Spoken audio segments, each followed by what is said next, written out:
네, 오늘은 이 본문을 가지고 본문을 대하면서 악인과 의인에게 미치는 하나님의 그 섭리에 대해서 우리가 나누겠습니다.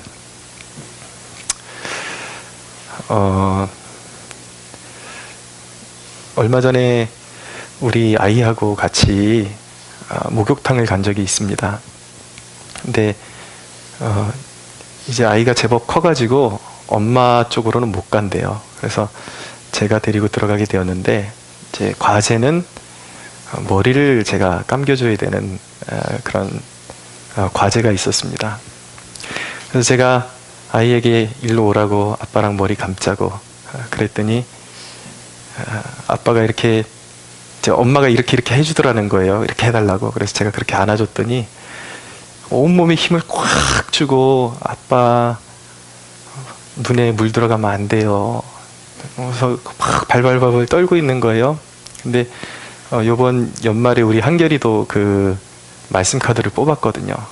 근데 말씀 카드에 뭐가 나왔냐면 의심하지 말아라. 그 의심하지 말고 기도할 때 의심하지 말고 믿음으로 구하라라는 그런 말씀을 받아서 아이가 그걸 알고 있거든요. 그래서 제가 아이에게 물어봤습니다. 한결아, 올해에 하나님이 한결이한테 뭐라 그러셨지?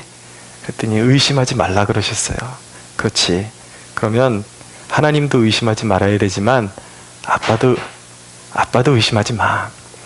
그랬더니 정말 애가 몸을 쭉 빼고 그대로 순종하는 거예요.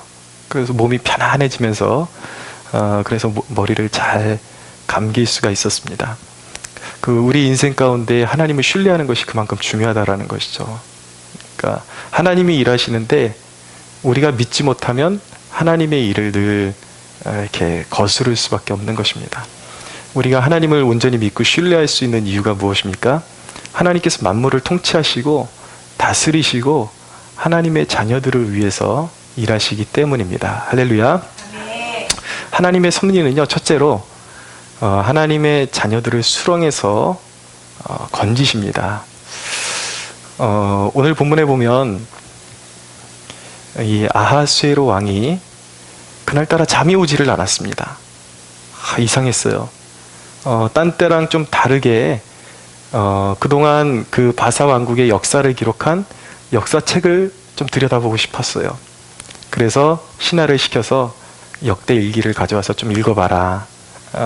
잠도 잘 안 오고 마음도 좀 이렇게 다듬을 겸 이렇게 한번 좀 들어보자 했더니 신하가 읽어주는데 마침 펴든 대목이 어디냐면, 이전에 우리가 이 에스더서 들어가면서 2장에 보면은 그 아하수에로 왕을 그 빅단과 세레스라는 이 내시들이 죽이려는 음모를 꾸민 사건이 있었습니다. 근데 그때 오늘 이 말씀의 주인공인 모르드게가 그 사실을 알고 이제 에스더를 통해서 왕에게 알게 해주죠. 그래서 그들에게 실증을 얻어가지고 이제 빅단과 데레스를 처형하게 된 것이죠. 근데 그때 당시에는 그 사건이 그냥 모르고 그냥 넘어갔는데, 어떻게 된 사건이 연유인지 그게 보상을 받지 못하고 그냥 넘어가 버렸어요. 얼마나 서운했을까요?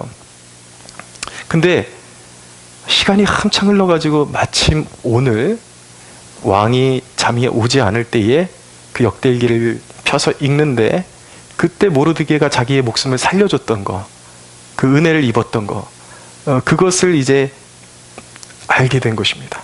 왕이 신하들에게 묻는 거예요. 그럼 모르드게에게 도대체 무슨 명예를 선사했고 어떤 상급을 주었느냐? 그러니까 이 신하들이 말하기를 아무것도 준 것이 없습니다 라고 말하니까 왕이 깜짝 놀라게 되는 것이죠. 그러면서 이제 그 모르드게를 향한 이제 상급을 치하하는 그런 사건이 이렇게 쭉 이제 진행되는 본문이 바로 오늘 본문입니다. 근데 여러분, 이것을 보면요, 하나님의 섭리의 그 놀라운 면을 우리가 깨닫게 됩니다. 그것이 무엇이냐면, 하나님의 섭리는요, 하나님의 섭리의 놀라운 면은 하나님의 자녀들의 그 의로움을 그 나타내시는 포인트, 그 포인트가 너무나도 기가 막히다라는 거예요.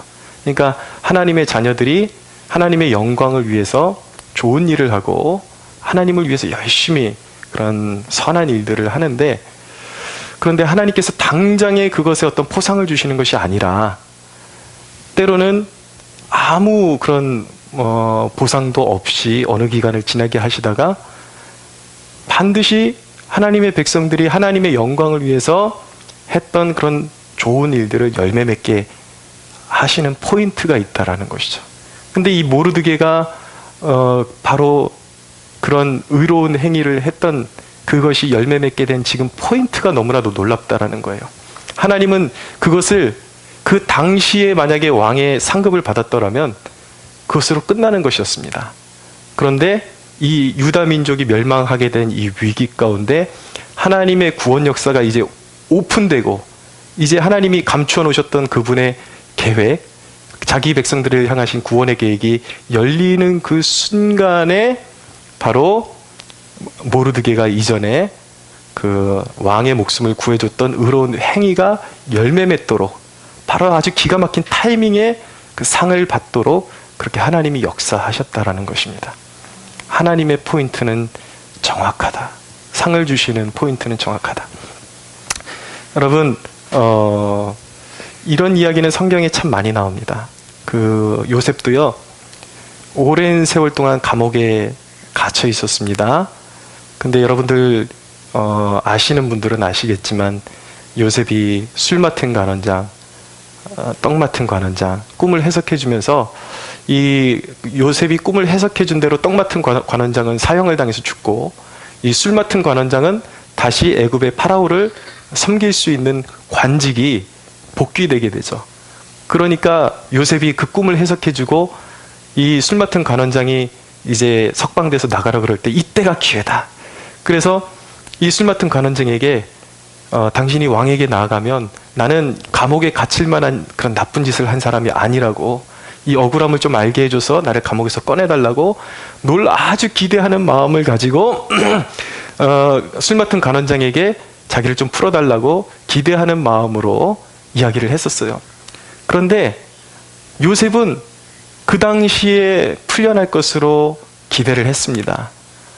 그런데 안타깝게도 이 술 맡은 관원장이 풀려나고 나서 자기가 풀려난 그 사실에 기쁨에 도취되었는지 안타깝게도 요셉을 잃어버리고 말았어요. 그렇게 해서 2년이 흘러갑니다. 여러분, 2년이 어디 작은 시간입니까? 2년이 얼마나 고통스러운 그런 시간들인데 2년이 그냥 흘러가 버렸단 말이에요. 근데 하나님께서 요셉을 잃어버리신 것이 아니라 이제 애굽에 7년 동안 대기근이 이제 들게 될 텐데, 그때의 애굽 백성을 구원할 수 있는 유일한 인물이 누구였는가? 바로 요셉이라는 사람이었어요. 그래서 2년 전에 감옥에서 풀려났더라면 그냥 감옥에서 풀려난 것으로 끝날 수 있었는데, 하나님께서는 섭리 가운데 요셉이라는 인물을 감옥에 2년 더 묵혀두시고 애굽의 파라오가 이상한 꿈을 꾸게 되었을 때에 바로 그 시점에서 요셉을 감옥에서 꺼내서 정말 그 애굽과 가나안 전 지역에 그런 기근이 든 그런 상황에서 그런 기근에서 백성들을 구원해내는 그러한 통로로서 요셉을 끄집어 내시는 거예요. 그러니까 우리가 하나님을 위해서 기쁜 일을 감당하는데, 하나님의 기쁨을 위해서 우리가 좋은 일들을 감당하고 선하고 의로운 일들을 감당하는데 당장에 눈에 보이는 그러한 상급이 없다 할지라도 우리가 결코 그것 때문에 실망할 일이 없다라는 것이죠. 왜냐하면 하나님께서는 그것을 보고 계시고 기억하고 계시다라는 거예요.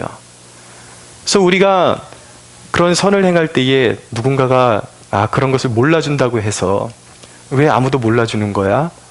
아무도 왜 알아주지 않는 거야? 그리고 하나님도 왜 나를 몰라주시는 거야? 그럴 필요가 없다라는 것입니다. 하나님은 알고 계시다라는 것입니다. 할렐루야.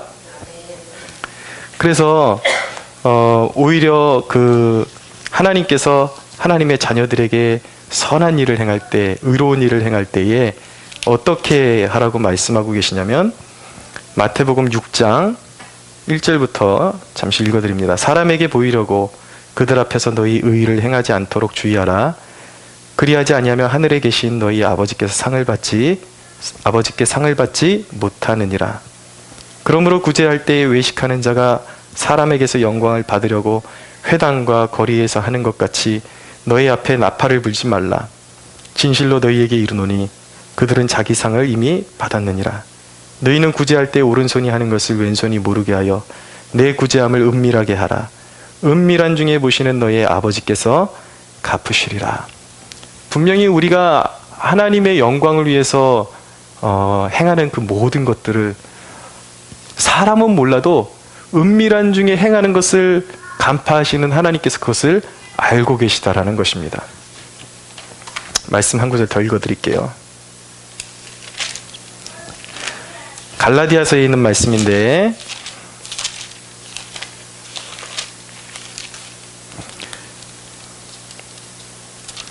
갈라디아서 6장입니다. 6장 7절 이하에 보면 스스로 속이지 말라. 하나님은 업신여김을 받지 아니하시나니 사람이 무엇으로 심든지 그대로 거두리라.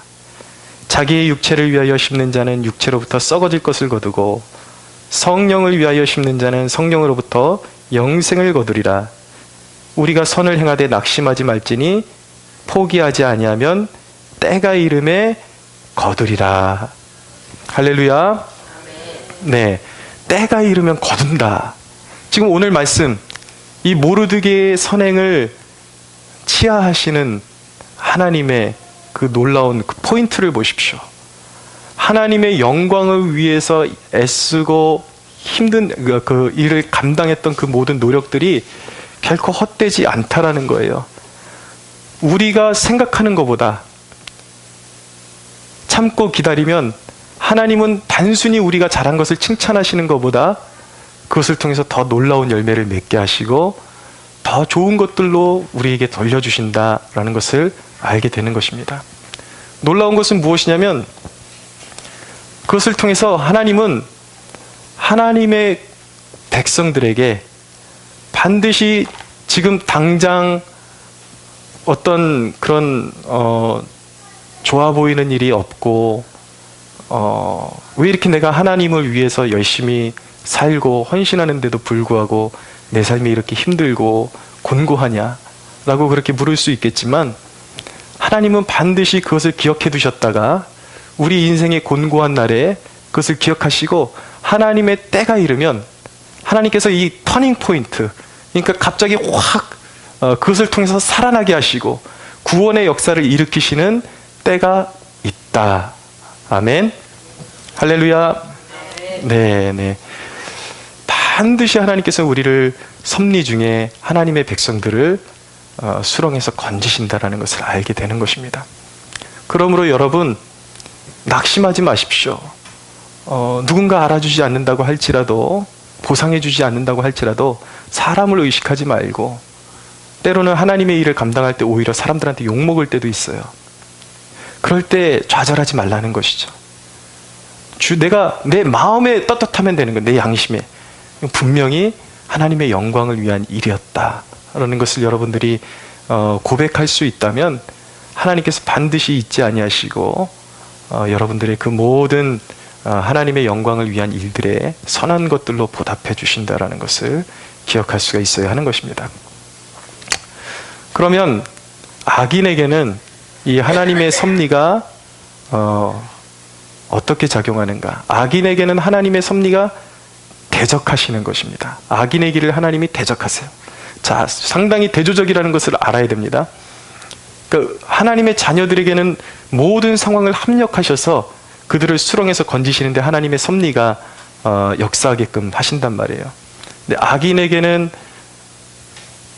그의 계획 가운데 그의 계획이 서지 못하도록 하나님이 섭리하셔서 모든 그런 사물과 사람과 주위의 환경을 이용하셔서 악인의 길이 형통하지 못하도록 하나님께서 대적하신다라는 것입니다.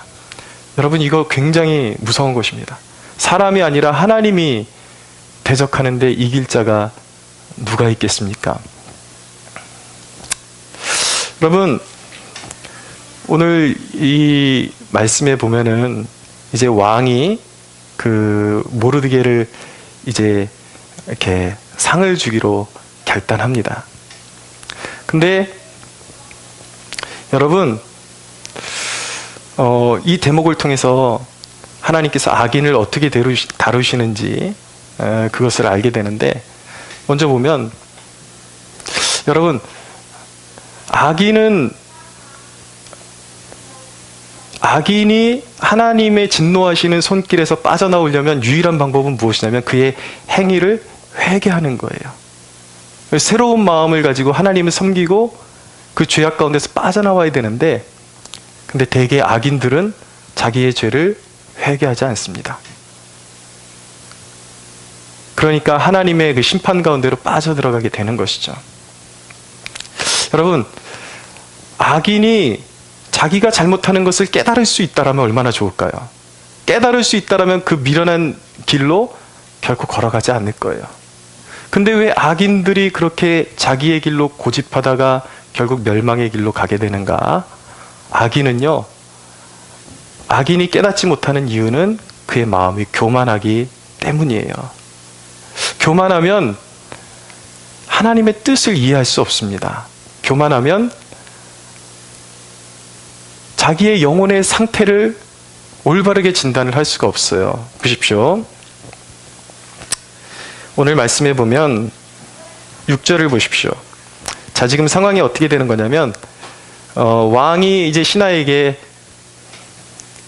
모르드게에게, 그럼 나의 생명을 구해준 모르드게에게 어떤 관작을 내렸고 어떤 상급을 주었느냐 라고 묻고 있는데, 그때 마침 이 하나님의 대적자, 유대 민족의 대적자 하만이 이제 그 왕궁으로 들어오고 있던 찰나였어요.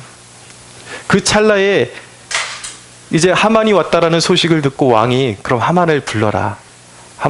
이 당시만 해도 하만이 왕의 총애를 얻고 있었거든요. 하만을 불러라. 그래서 묻는 장면이 어디냐면 바로 6절입니다. 하만이 들어오거늘 왕이 묻되 왕이 존귀하게 하기를 원하는 사람에게 어떻게 하여야 하겠느냐? 하만이 심중에 이르되 왕이 존귀하게 하기를 원하시는 자는 나 외에 누구리요? 하고. 자,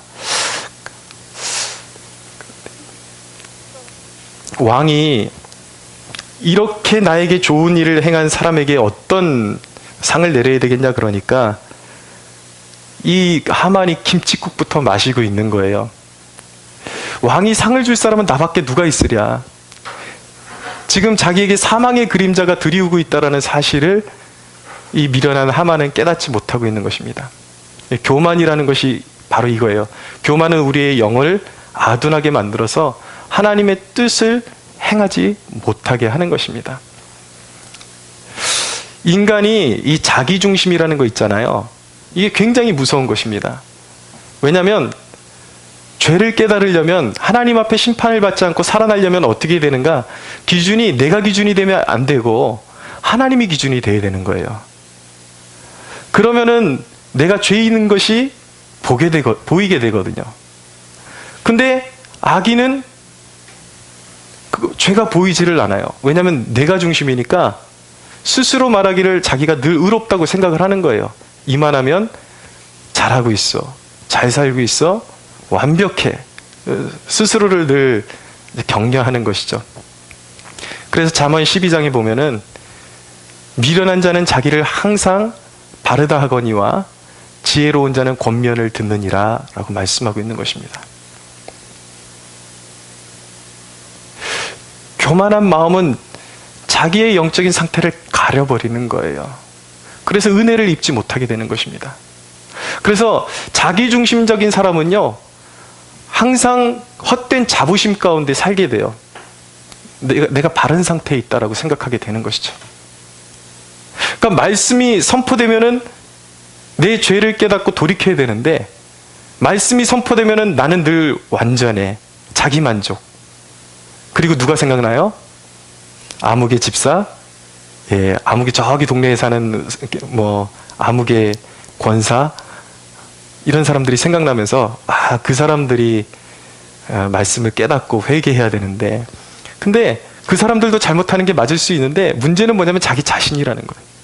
하나님의 말씀이 선포될 때 자기를 냉정하게 살피고 자기를 깨달은 의의 회개의 자리로 나가야 살 길이 열리는데, 악인은 미련하고 교만해서 그 교만에 눈이 가려져서 자기의 영적인 실체를 볼 수 없게 된다라는 것이 비극인 것입니다. 근데 여러분, 이 교만하게 되면 하나님의 심판을 피해갈 수가 없는 거예요. 근데 우리로 하여금 하나님의 놀라운 은총과 하나님의 다스리심을 얻게 하는 놀라운 고백이 있습니다. 우리가 할 수 있는 고백.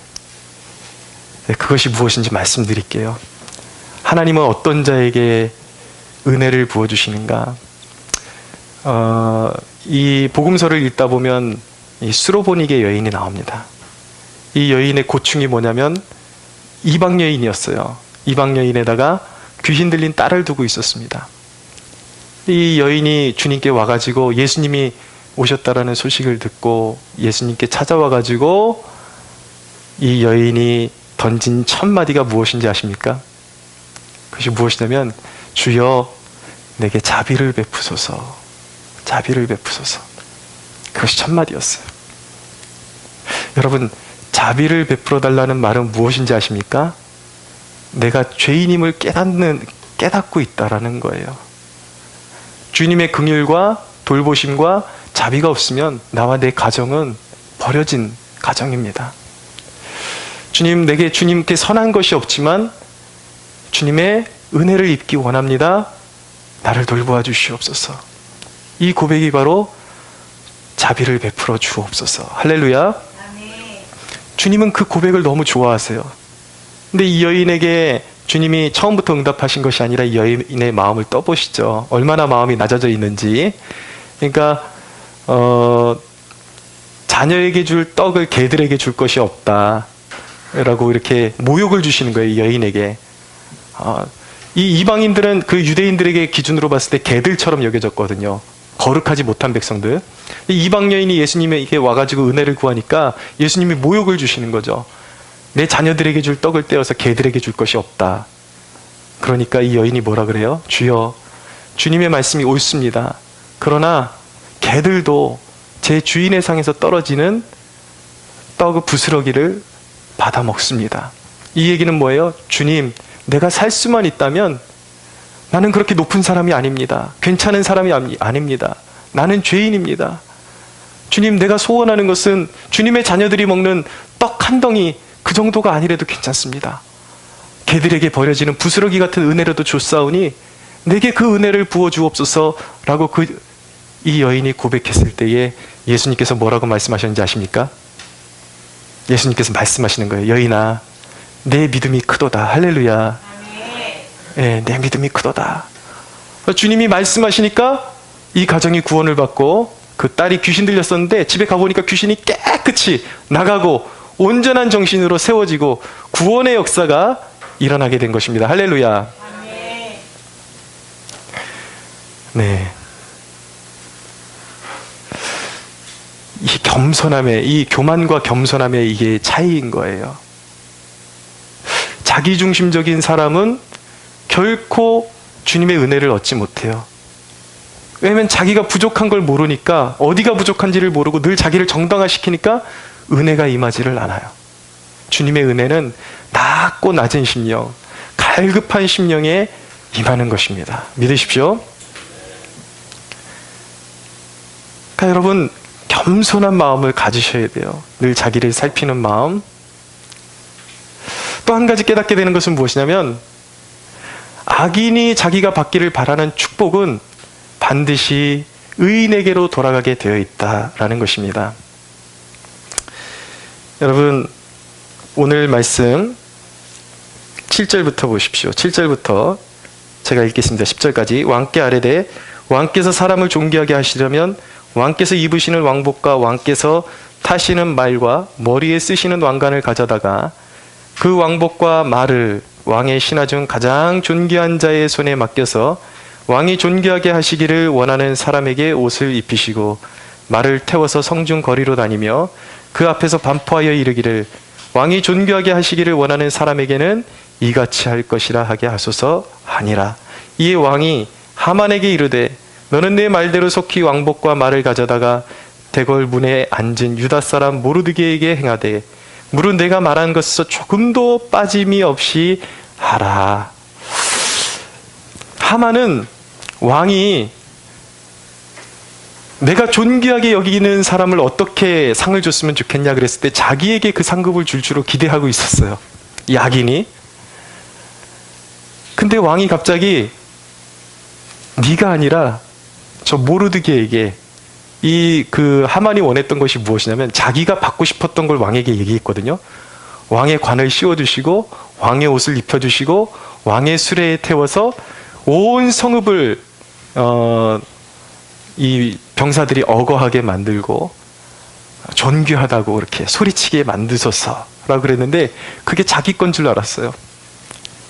근데 너무나도 어이없게 왕이 자기가 아니라 이 하만의 대적자, 하나님의 자녀, 유다 민족, 유다 백성 모르드게에게 네가 말한 그대로를 가서 그에게 행하라. 머리가 돌아버리게 생긴 거예요, 지금.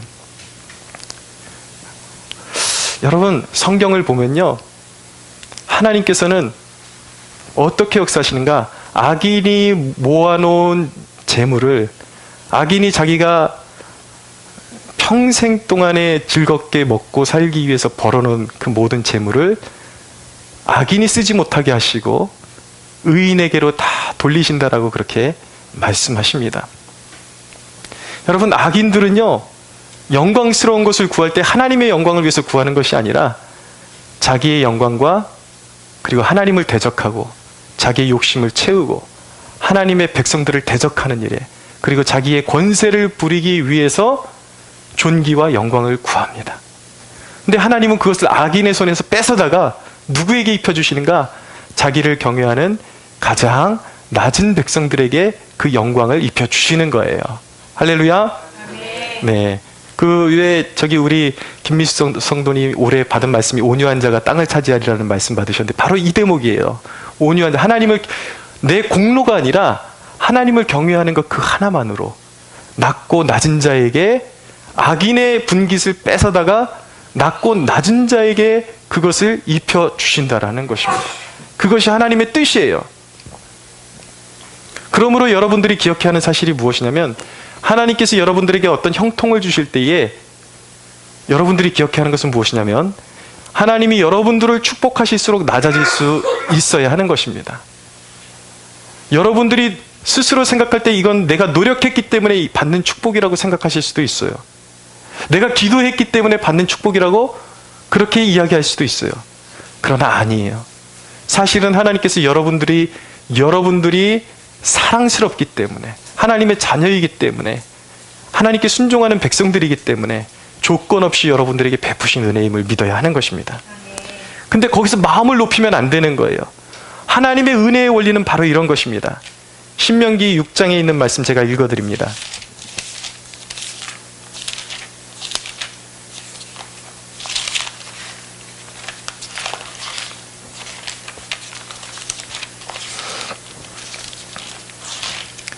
신명기 6장 11절부터 14절을 읽어드립니다. 내가 채우지 아니한 아름다운 물건이 가득한 집을 얻게 하시며 내가 파지 아니한 우물을 차지하게 하시며 내가 심지 아니한 포도원과 감람나무를 차지하게 하사 내가 배불리 먹게 하실 때에 너는 조심하여 너를 애굽 땅 종되었던 집에서 인도하여 내신 여호와를 잊지 말고 내 하나님 여호와를 경외하며 그를 섬기며 그의 이름으로 맹세할 것이니라. 너희는 다른 신들 곧 내 사면에 있는 백성의 신들을 따르지 말라. 너희 중에 계신 너희의 하나님 여호와는 질투하시는 하나님이신즉 너희의 하나님 여호와께서 내게 진노하사 너를 지면에서 멸절하실까 두려워하노라. 그러니까 하나님의 백성들을 애굽에서 끌어내서 죄 가운데서 끌어내서 가나안 땅을 주시는데 그 땅을 주시는 것은 인간의 공로가 아니라는 거예요. 하나님께서 백성들에게 베풀기를 원하시는 것은 그들이 심지 않은 포도원을 재배해서 먹게 하시고, 영적인 원리가 그렇다라는 것입니다. 하나님이 그들에게 풍성한 복을 주신다라는 거예요. 그런데 그것이 단순한 노력 때문이 아니라 하나님 앞에 자기를 낮춘 겸비한 자녀들이기 때문에 하나님이 그냥 거저주시는 상급이라는 거예요. 할렐루야. 그렇기 때문에 여러분들이 사회에서 하나님께서 높여주시고 어떤 것들을 허락하실 때 결코 마음을 높여서는 안 되는 것입니다. 그 모든 것들을 주시는 이유는 무엇입니까? 오직 하나님의 영광을 위해서 사용하라고 주시는 거예요. 그것을 지혜롭게 판단할 수가 있어야 하는 것입니다. 어떤 목사님의 그런 목회를 꽤 건강하게 하시는 분의 그런 말씀하시는 것을 좀 듣게 되었는데, 젊은이들이 꽤 많이 모이는 교회예요. 이 말씀으로 양육을 받아가지고 그 교회는 거의 99.9%가 성도가 이제 11조 생활을 한다고 합니다. 근데 어떤 형제가 자기 사업을 좀 꾸려나가면서 그 돈을 꽤 많이 잘 벌었어요. 그래서 헌금을 보니까 이것저것 너무 많이 내고 교회에 이제 기여를 하게 되는 것이죠. 근데 이 목사님이 하루는 충격을 받았는데, 요즘 또 SNS 시대잖아요. 이제 페이스북 뭐 이런 걸 봤나 봐요. 근데 이 형제가 글을 써놓은 걸 보고 이 목사님이 충격을 받은 거예요. 무엇이냐면, 그동안 이 형제가 정말 하나님께서 은혜를 주셔서 기쁨으로 이 물질 생활을 하는 줄 알았더니, 이 글을 사람들이 보는 그 글에다가 뭐라 그랬냐면, 내가 쎄 빠지게 일해가지고 정말 그 말을 똑같이 제가 표현할 수는 없지만 이런 뉘앙스였다라는 거예요. 내가 미쳤다고 교회에다가 이렇게 갖다 바치고 있는지 모르겠다고 그러더라는 것이죠. 그래서 이 목사님이 대놓고 말은 못하니까 심중에 그랬다라는 거예요. 그의 날이 멀지 않았구나. 그의 날이 멀지 않았구나. 그러고 이제 잠잠하고 있는데 아니나 다를까 그 사업이 폭삭 이제 주저앉게 되고 결국은 빈털터리가 돼서 더 이상 재기불능의 상태까지 이르게 됐다라는 것입니다. 여러분, 영적인 교만이 바로 이렇게 무서운 거예요. 우리가 은혜하지만 우리가 이론과 실제의 차이가 있다라는 것을 알게 돼야 되는 것입니다. 많은 사람들이 그러거든요. 하나님이 은혜의 하나님이신데 그거 헌금 가지고, 그리고 하나님 앞에 어떤 선을 행하지 않았다는 이유만으로, 불순종했다는 이유만으로 하나님의 자녀의 사업을 망하게 하시는 그것이 말이 되느냐? 아니에요, 여러분. 저는 저희 아버님 목회 40년 인생, 그리고 제가 신학교에서 보고 제가 교회에서 생활한 거 토탈 50여 년이 넘는 그런 그 과정 가운데, 물론 제가 태어나서 본 거는 조금 줄여야 되겠지만 분명한 것은 무엇이냐면 교회 현장에서 보는 거예요. 잘 나가는 것 같은데 하나님이 높여주셨는데 하나님을 높이지 못하고 인간이 마음을 높이고, 이거 내가 했는데 왜 내가 쎄 빠지게 일해가지고 하나님 이 교회에다가 좋은 일 해야 되고 이래야 되냐. 여러분, 그런 식으로 폭망한 사람이 한둘이 아닙니다. 거의 재기불능으로 가는 수도 있어요. 그러니까 여러분들이 이런 말씀을 들을 때 하만은 나랑 관계가 멀다라고 그냥 그렇게 생각하시면 안 돼요. 우리가 이 하만의, 이 악인의 특징을 우리가 듣게 될 때에 진짜 축복받은 사람은 그 악인이 내가 될 수도 있다라는 가정하에 말씀을 듣는 거예요. 내 마음에도 저런 욕심이 있는데. 그래서 그것을 벗어버리고 회개에 이를 때 하나님의 축복이 임함을 믿으시기 바랍니다. 여러분들에게 거저주시는 은혜에 대해서 여러분들이 그걸 하나님께 감사하지 못하고 온당치 못하게 사용할 때에, 여러분들이 악인의 마음을 품을 때에 하나님께서 여러분들에게 주셨던 축복을 빼앗아서 하나님 앞에 겸비한 하나님의 사람에게 그것을 주실 수 있다라는, 항상 그 겸비한 마음, 건강한 두려움을 가지고 신앙생활할 때 여러분들이 롱런할 수 있음을 믿으십시오.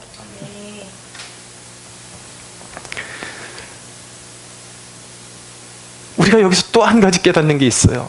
무엇이냐면 악인의 모든 자기 형통을 위해서 노력하는 수고와 이 모든 것들이 알고 보면 심판으로 가는 경사로를 만드는 일이라는 것을 알게 되는 것입니다.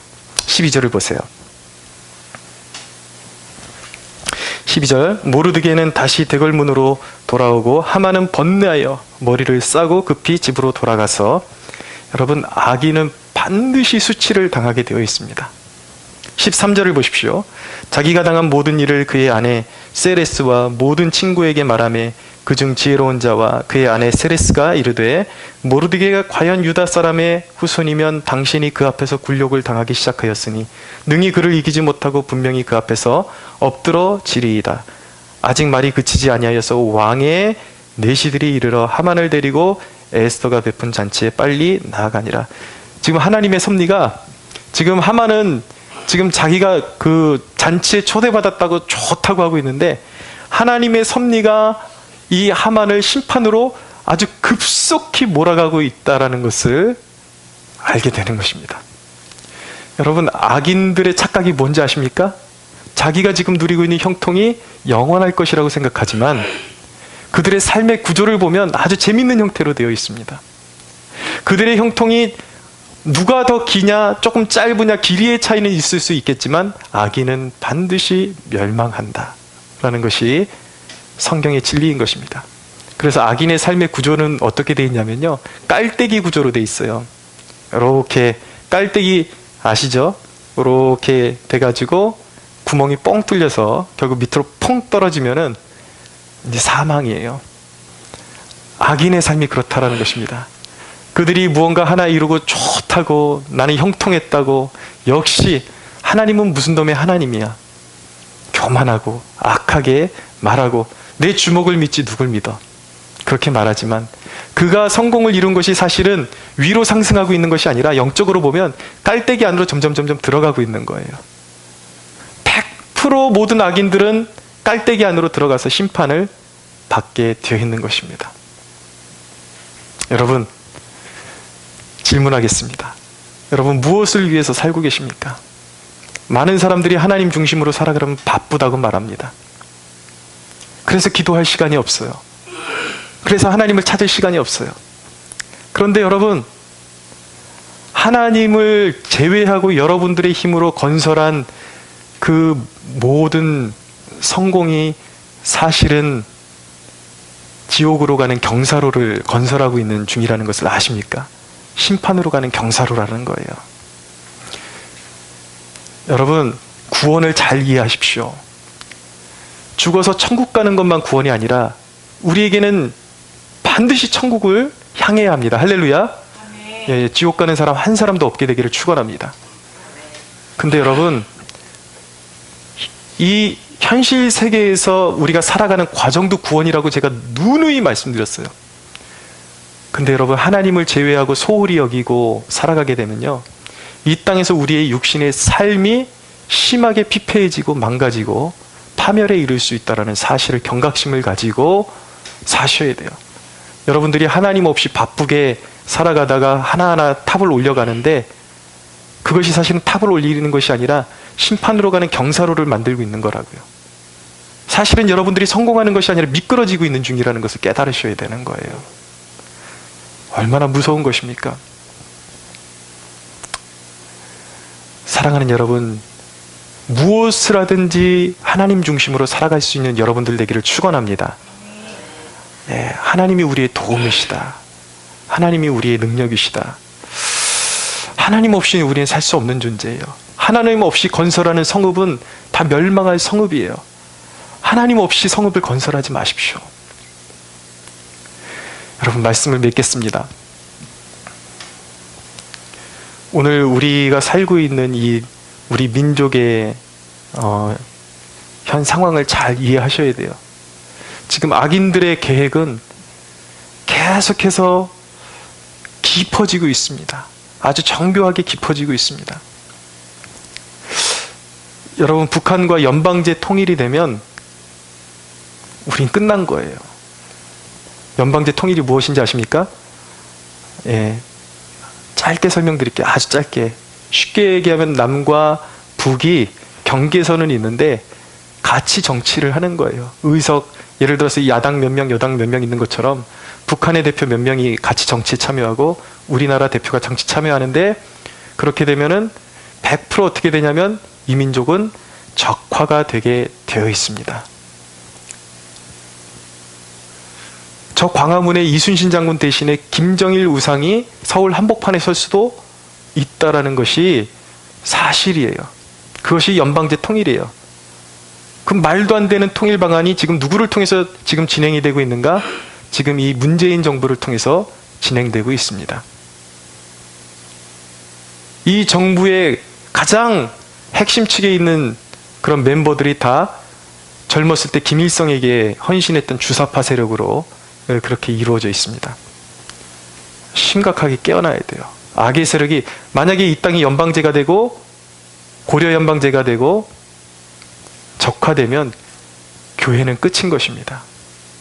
물론 개인 신앙을 지킬 수 있을 거예요. 그러나 여러분들이 자유롭게 하나님을 예배하는 터전은 잃어버리는 거예요. 그리고 저와 같은 목사는 언제 숙청돼서 바로 죽임을 당할지 모르는 그런 상황까지 가게 되는 것이죠. 그게 지금 이 나라에서 벌어지고 있는 일이에요. 지금 우리나라 헌법을 개헌하겠다고, 뜯어 고치겠다고 지금 진행하고 있어요. 근데 기가 막힌 일이 무엇인지 아십니까? 지금 우리나라 헌법에서 우리나라의 정체성을 자유민주주의 국가라는 데서 자유를 빼버리고 삭제하려고 지금 그런 개헌안을 발의를 했어요.